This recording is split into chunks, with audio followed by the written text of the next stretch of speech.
Finance Minister do what she promised only 6 months ago, and that is to say, stop putting fuel on the inflationary fire, balance the budget to bring down inflation and interest rates? Yes or no? And you know what he is doing instead of providing a responsible economic plan? He is blocking the support that Canadians need, real measures in our budget implementation bill. Some of the back and forth there in the House of Commons. Conservative leader, Pierre Poilievre, is trying to block the budget implementation bill. He doesn't have the votes to actually do that, but he does have the procedural tools to delay the passage of that bill. Today, introducing, for example, 900 amendments. The Tories want the government to do two things: come up with a plan to balance the budget and bring in a moratorium on carbon tax increases. What are the politics of Poilievre's play? Let's bring in the front bench to answer that. Miriam Monsef is a former Liberal cabinet minister. She's now the CEO of Onward. Melanie Paradis is the former communications director to Aaron O'Toole. She's now the president of Texture Communications. Kathleen Monk is the former director of communications to the late Jack Layton. She's now the principal owner of Monk and Associates. And Laura Stone is a Queen's Park reporter for the Globe and Mail. Hi, everybody. Nice to see you. Miriam, first of all, welcome back and congratulations on the birth of your baby boy. Thank you so much.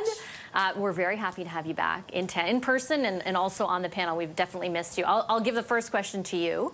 Let's do it. Put yourself in the Tories' shoes right now. Strategically, what do you think they're trying to achieve here? Well, the facts, and I have a very hard time putting myself in Tory's shoes. I hope you'll forgive I can ask for this. But the facts are, Mr. Poilievre wants to do less on climate change, even as communities across the country are devastated by extreme weather. He wants to delay investments that will create jobs, lead to economic growth, even as he says that's what he's all about. And he wants to delay urgently needed funds for families who really are having a hard time making ends meet. And for what? This is what I don't understand, Vassy, so that he can spend the summer traveling across the country, looking the very same single mom in the eye who could have used that grocery store rebate and tell her, yes, Canada's broken and I'm the angriest about it. So I don't understand it, and I sincerely hope that this is just part of the time-honored traditions of, Conservatives blocking progress in the House of Commons in the spring, and we make sure that those investments get deployed the way they should. Melanie, I think, to just pick up where Miriam left off, I think this is about positioning to go into the summer. And it's about kind of positioning blame, in Mr. Poilievre's view, for the economic perils that Canadians face right now, which could include another interest rate hike in a few days, on the government's shoulders. I think that's my guess is what the strategy is here. What do you think is happening? Absolutely, that's the strategy, and the timing is perfect, sadly, for Canadians. That it does sound like the Bank of Canada is planning on another rate hike this week. If it's not this week, it will likely be next month. But either way, that it's actually some support coming to Poilievre's argument from a strange place, an unexpected place, being the Bank of Canada, which he's been at odds with for months now. But now they are positioned to validate much of what he's saying. He's saying that we need to balance the budget in order to bring inflation down. And what's going to happen? Well, likely the interest rates are going to go up, in part because inflation keeps going up, much to the surprise of some economists. And so I think that there are a lot of other macroeconomic things that are happening in the background right now that make this perfect timing for this argument and for the politicking that we're seeing in Ottawa.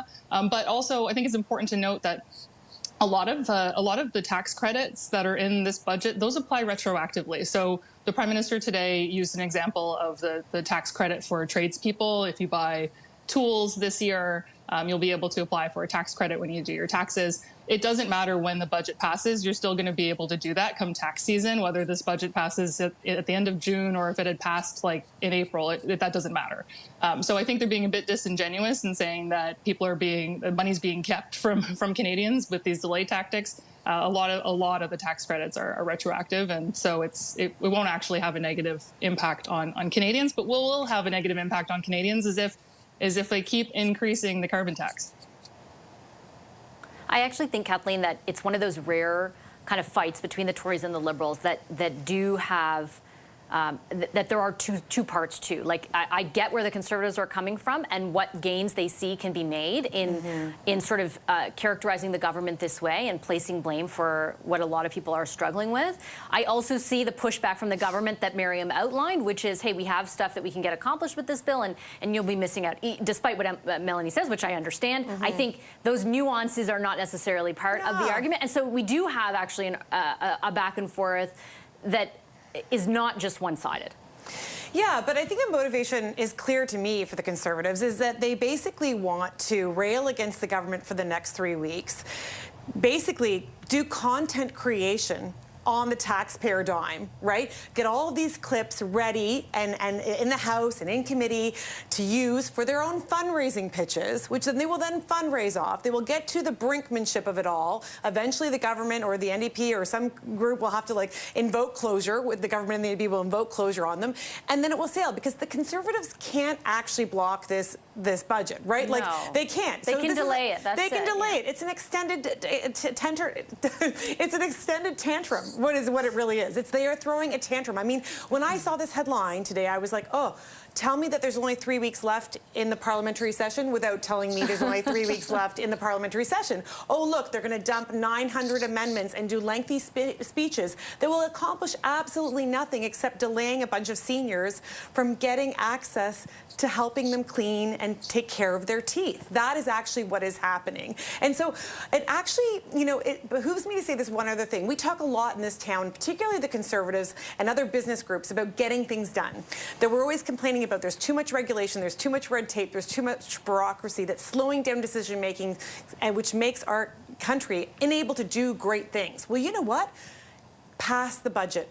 Get it done. Let's move forward on some of these tax credits for either workers or dental care for seniors, as opposed to just throwing a tantrum in the last 3 weeks of Parliament. I think, Laura, though, I take that point, but I think they are entitled to oppose things that they think are not good in the budget. That is what opposition is okay to do, right? That's the way that our system works. And I think for some reason they feel as though what they're doing here, and it could backfire. I completely acknowledge that. But they feel as though the positioning right now, in advance of the summer, on this issue being a central issue, the economy, the cost of living, and pinning the blame on the government, for whatever reason, they think that that will be an advantage for them. The question is whether they're right. Yeah, I mean, I think clearly the Conservatives see a vulnerability here on the issue of the economy. I think the timing is interesting, right? I mean, we have David Johnston. I know we're talking about this on the show. David Johnston set to appear before a committee tomorrow for 3 hours. Pierre Poilievre wasn't out there talking about this issue on China, which he's been hammering the government on for several weeks. He's kind of back to those bread and butter issues on the economy. If you look at what the Conservatives are asking for, a balanced budget, and to cancel the carbon tax, I mean, obviously there's zero chance of that happening. This is not there is not less than zero if that was possible. This is not their attempt to work with the Liberals. They are trying to position themselves as a clear opposition, but I think they do see something here, you know, back to those bread and butter economic issues, housing prices, inflation, you know, gas prices, people feeling the pinch, and they obviously see an opportunity here. So I think you're absolutely right. They probably won't be traveling the country holding hearings about China, which David Johnston is poised to do. They're probably going to go back to those key issues of the economy, of rising prices, and that's clearly something that Pierre Poilievre wants to focus on now.